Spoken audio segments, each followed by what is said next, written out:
Bonjour les poissondeurs, bienvenue pour une nouvelle vidéo qui va être basée sur la grotte des esprits. Donc je vais vous donner quelques petits trucs et astuces pour pouvoir faire la grotte des esprits dans les euh, ouais, les meilleures conditions possibles. Donc déjà, la grotte des esprits, c'est un événement qui peut réapparaître tous les 2 jours. Pas besoin de conditions particulières, hein. C'est juste sur l'autel, et puis vous avez 3 buffs différents qui vont apparaître. Il y a un buff qui apparaît, comme vous l'avez vu, remarqué, hein, sur le chef loup là, qui est hebdomadaire. Donc en gros, ce buff là, vous savez que toute la semaine, vous aurez accès à ce buff, et tant mieux parce que c'est le buff qui m'intéresse le plus. Et je vous expliquerai pourquoi. On va choisir le loup. Et puis, on va s'attarder juste 2 secondes ici pour que vous remarquiez les petites cases qu'il y a par terre. Donc, sur les cases qu'il y a par terre, vous voyez différents symboles. Les bleus sont des compétences basiques, et en violet des compétences, on va dire, épiques.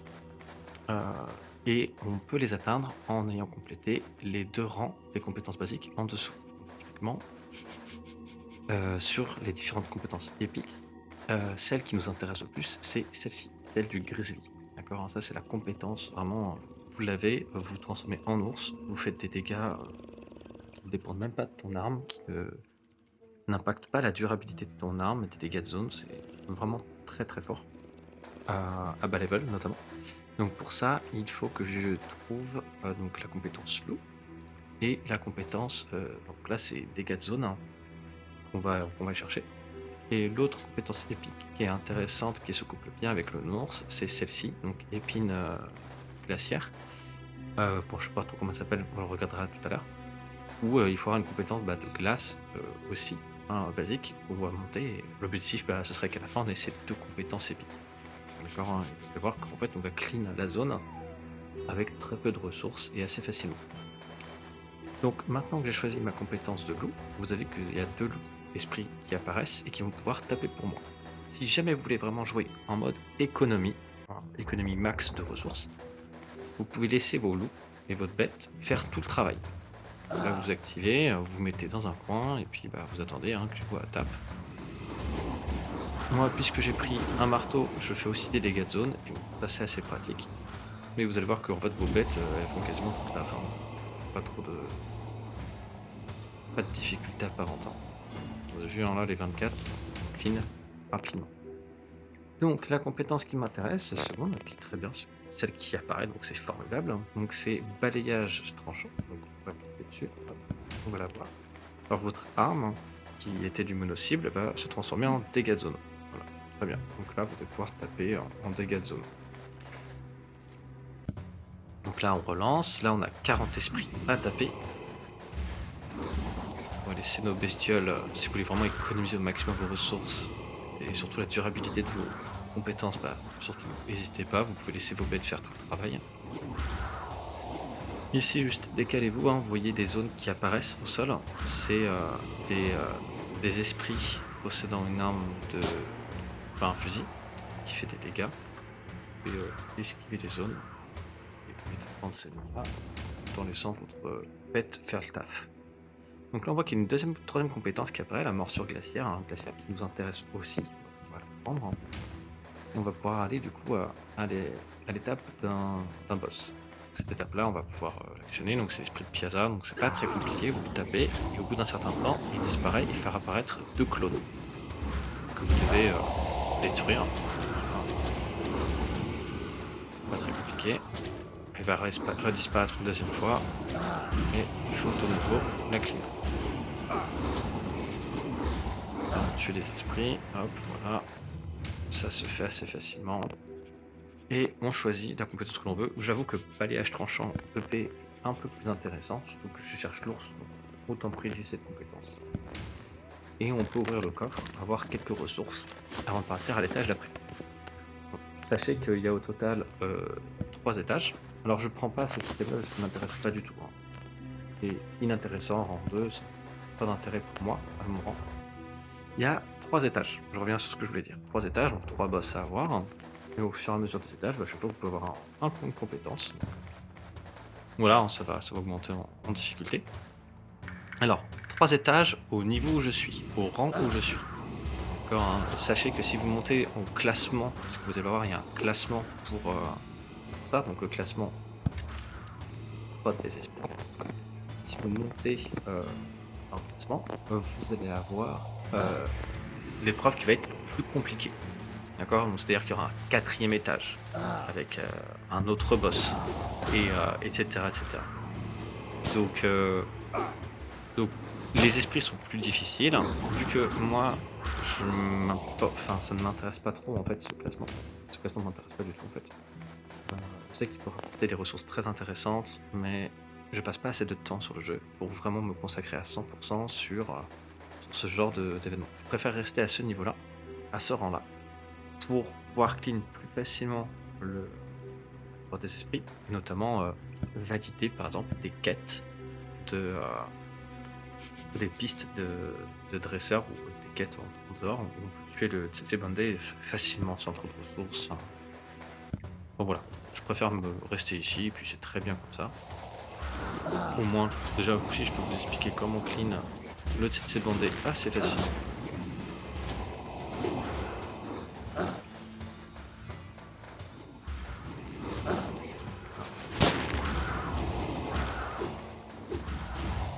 On va clean tout ça.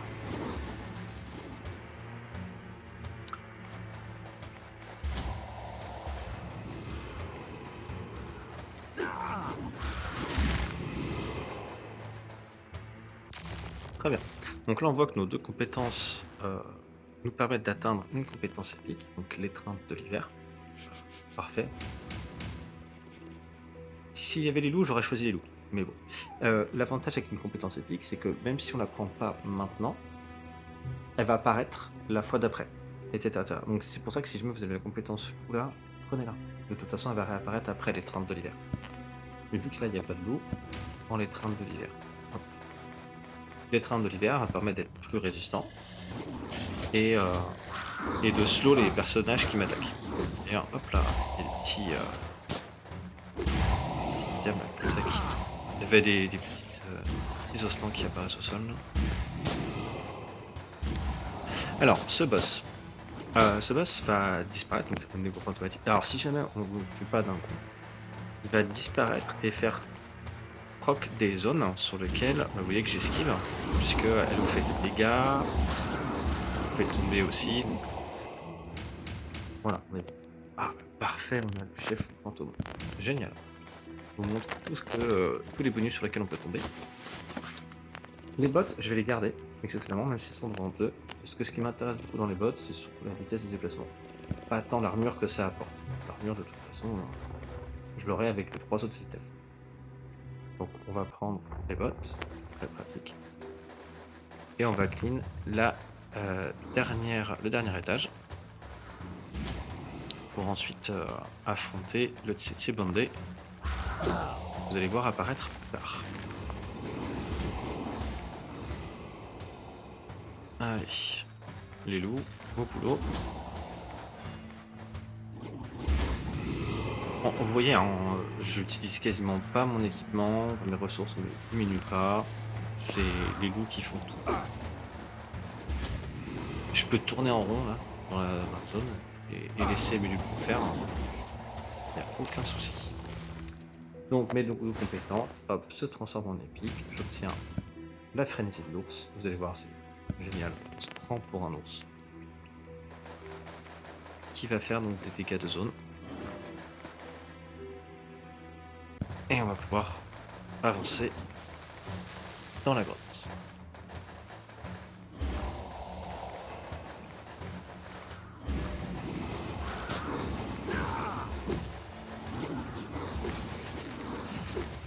Allez, on laisse le loup taper tout ça.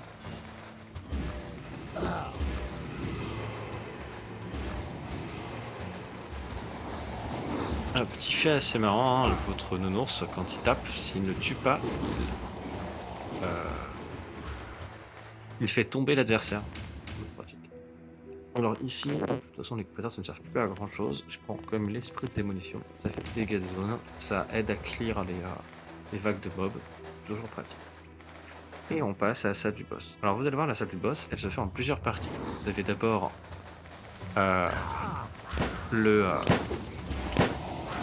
l'esprit du guerrier qui va faire un petit peu comme le Wendigo, c'est-à-dire il va disparaître à un moment donné, puis faire proc des zones qui fait des dégâts. On fait un tour, et puis il va réapparaître. Et une fois que vous l'avez tué, le Tsetse Bondé arrive. Donc le Tsetse Bondé, voilà, c'est sur le qu'il faut faire tomber. Pareil, hein, si vous voulez pas vous prendre la tête, vous pouvez tourner en rond, de toute façon il ne fera pas de mal. Et puis ensuite vous allez voir apparaître des esprits. Alors les esprits de Nimeriga, si vous les tuez, vous rapporte des points, ce qui vous permet d'augmenter dans le classement. Moi je ne vais pas augmenter dans le classement, je vais rester là où je suis. Et ça arrête la vague. Ça m'évite de dépenser des ressources pour rien. Et puis ça me permet de ne pas monter trop vite dans le classement. Pour le classement, justement, on va y venir. Quand vous allez voir, vous avez 168 points, enfin à peu près dans ce cas-là.